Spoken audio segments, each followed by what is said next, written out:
Il arrive parfois que vous ayez beaucoup d'activités dans un cours et que cela rende votre carnet de notes absolument illisible. Je vous propose aujourd'hui d'essayer trois choses. 1. De classer en catégories ces activités. 2. De mettre des coefficients de manière à ce que chaque catégorie n'ait pas le même poids dans la note finale. Et 3. Comment masquer une catégorie de manière à ce qu'une partie des activités n'apparaisse plus dans le carnet de notes et rende la lecture de celui-ci plus lisible. C'est parti!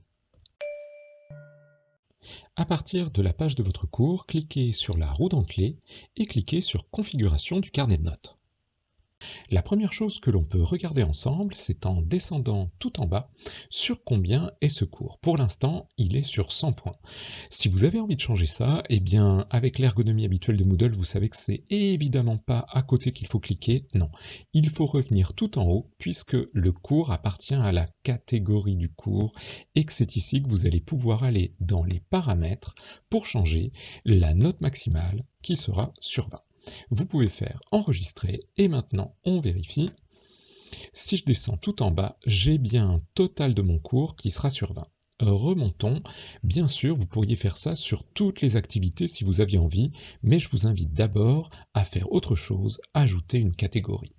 En bas, parmi les deux boutons qui nous intéressent, nous avons ajouter une catégorie. Vous pouvez bien sûr lui donner un nom, par exemple contrôle continu, avec un accent circonflexe, ce serait bien. Vous pouvez changer énormément de paramètres, je vais surtout mettre la moyenne et je vais faire enregistrer. Je fais continuer et devinez quoi, on va faire la même chose avec autre chose, on va mettre ici non noté, de manière à avoir une autre catégorie qui apparaisse. Maintenant que nous avons nos catégories, nous avons la possibilité de déplacer les différents éléments dans cette catégorie. Alors prenons par exemple 2 ou 3 petites choses ici. J'aimerais les déplacer vers la partie non notée. Hop, ça se met en place. Et je vais faire la même chose pour 2 ou 3 autres que je vais mettre dans la partie tout en bas qui va être contrôle continu. Je choisis contrôle continu. Bien, maintenant, j'ai donc des activités dans les deux parties. Mais ce que j'aimerais bien faire, c'est mettre des coefficients. Retournons dans les paramètres de notre cours, donc tout en haut, et essayons de mettre quelque chose avec des coefficients. Prenons moyenne pondérée des notes et faisons enregistrer.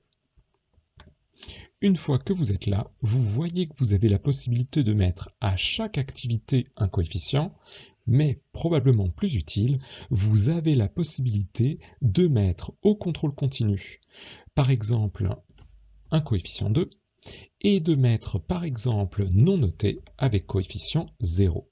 Bien sûr, enregistrons immédiatement nos changements de manière à avoir quelque chose qui soit à jour. Redescendons.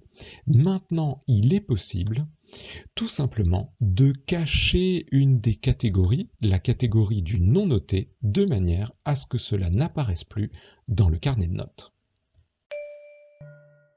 Désormais, lorsque vous créez un devoir, ici nous allons aller dans les paramètres, vous avez la possibilité tout simplement de rattacher dans les notes une note à sa catégorie. Ici, soit contrôle continu, soit non noté. Attention, lorsque je vous dis que ça n'apparaîtra plus dans le carnet de notes, je ne veux pas dire que ça n'apparaîtra plus dans les notes. Ici, nous avons bien toujours toutes nos activités. Par contre, vous noterez que à la fin, ah oui, il y en a quand même beaucoup, vous aurez ce qui apparaîtra, la moyenne par catégorie, de manière à voir les choses. Tiens, j'aurais dû la mettre directement sur 20. Non, l'endroit où cela n'apparaîtra pas, c'est dans le carnet de notes lorsque les étudiants cliquent sur leur petite image et cliquent sur Notes. Voilà, j'espère que ceci vous a plu. Bonne continuation, à bientôt, au revoir.